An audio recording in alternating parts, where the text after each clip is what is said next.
என்னடா வீடியோ வழக்கத்துக்கு மாற டல்லா இருக்கு, என்னாச்சு? காலையில எந்திக்கும் போதே கரண்ட் இல்ல மக்களே. கரெக்டா பல் தேய்ச்சி முடிச்சோன்னா கரண்ட் வந்து அப்பாடா அப்படின்னு இருந்து, ஆனா அந்த அப்பாடாங்கிறது கொஞ்ச நேரம் கூட நீடிக்கல. ஏன்னா சமைக்க தொடங்கணும்னா கரெக்டா கரண்ட் போயிட்டு. அப்புறம் இந்த விஷயத்த நேத்துக்கே உங்ககிட்ட சொல்லணும்னு நினைச்சேன். என்னடா அந்த விஷயம் அப்படின்னு கேட்டீங்கன்னா, நம்ம புதுசா இடியாப்பம் வாங்கியிருக்கோம் மக்களே. ஏன்டா இடியாப்பம் தானடா வாங்கியிருக்கு, அதை ஆஸ்கர் வாங்கின மாதிரி சொல்ற பாத்தியா அப்படின்னு கேட்டீங்கன்னா, நம்ம இப்ப இருக்க கண்டிஷனுக்கு இடியாப்பமே ஒரு ஹை எண்டான சுவை தரக்கூடிய ஒரு விஷயமாகும் நமக்கு. அப்புறம் ஒரு கூத்த காலுங்க, கரெக்டா சமைச்சு முடிச்சோன்னா கரண்ட் வந்துட்டான். என்னடா ராசி வந்து அதை விடுங்க, அப்படியே ஆபீஸ் கிளம்பி போயிட்டு நம்ம டேப்பர் பைக் வேணும்னு கேட்டிருந்தான். அவன் கேர்ள் ஃபிரெண்ட் கூட வெளியே போவ கேட்டா, எனக்கு கேர்ள் ஃபிரெண்ட் எல்லாம் இல்ல, அது இதுன்ட்டு காலேஜ் விஷயமா வந்தேன் அப்படி இப்படின்னுவான். ஆனா உண்மை என்னன்னு நமக்கு தெரியும். அதை விடுங்க, அப்படியே மதியம் கிளம்பி ஜும்மாக்கு போய் தொழுதுட்டு அப்படியே கையோட ஆபீஸ் வந்து நல்லா சாப்பிட்டாச்சு. சாப்பிட்டுட்டு இன்னைக்கு ஒரு இனிமையான விஷயம் மக்களே, இன்னைக்கு நான் ஆபீஸ்ல வேலையே பார்க்கல. கேட்டா மந்தண்டா, எந்த எண்டா வேணாலும் இருக்கட்டும், நமக்கு வீக்கெண்ட் வந்துட்டு வரட்டான்ட்டு கிளம்பியாச்சு. இன்னொரு இனிமையான விஷயம் உங்கள்ட்ட சொல்லட்டா, இந்த சனிக்கிழமை லீவு. ஐயோ சூனா பணம் கையிலேயே பிடிக்க முடியாத.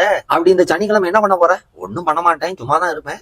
இருந்தாலும் சனிக்கிழமை தானே, லீவு தானே, நல்லா இருக்கும். அப்படியே வீட்டுக்கு வந்து ஜிம் போயிட்டு, ஜிம்ல இருந்து வரவள்ள சேட்டை கடையில இருந்து சாதனத்தெல்லாம் வாங்கிட்டு புரோட்டீன் மாத்திரை எல்லாம் போட்டுட்டு, எனக்கு ரொம்ப நாளா மனசுக்குள்ள உறுத்திட்டு இருந்த ஒரு சம்பவம் இன்னைக்கு நடந்துட்டு, கரெக்டா சமைக்கலான்னு அடுப்ப பத்த வைக்க கேஸ் தீந்து போயிட்டு, மணி வேற 10:15 ஆயிட்டு. இனி எங்க இருந்து கேஸ் வரும்? ஆனா பெங்களூர்ல எதிர்பாராததை எதிர்பாருங்கள் மாதிரி கேஸுக்காரனுக்கு கால் பண்ணி பார்த்தோம், அவன் கொண்டு தந்துட்டான். இந்த வாட்டி நமக்கு நல்ல ராசி போல. அப்படியே நைட்டு சாப்பிட்டு நாளை முடிச்சுக்கிறேன். ஒழுக்கம் முக்கியம் மக்களே.